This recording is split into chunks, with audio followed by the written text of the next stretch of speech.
IFM News. Lokal. Idol Joan, please come in.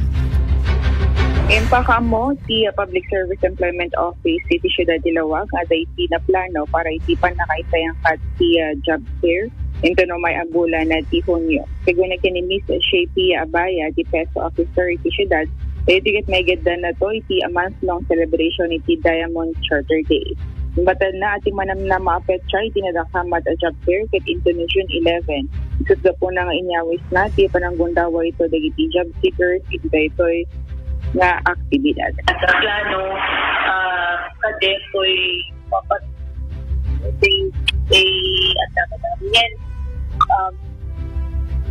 lawag iti Diamond Charter Day celebration the entire month of June. So at dami daw sa may last job fair.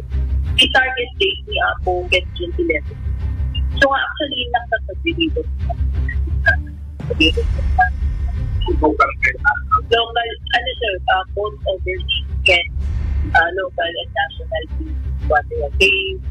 They oversee, they agree-recruit sila para to overseas as long as fulfill the requirement for accreditation and the certificate of authentic data from the resource of leader of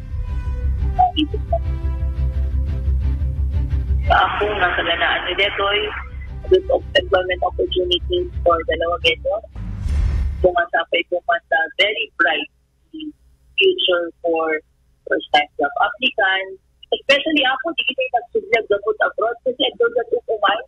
Nahanda ka naman nagsubig and get thatag-apply di trabaho. Dito yung lugar sa ito.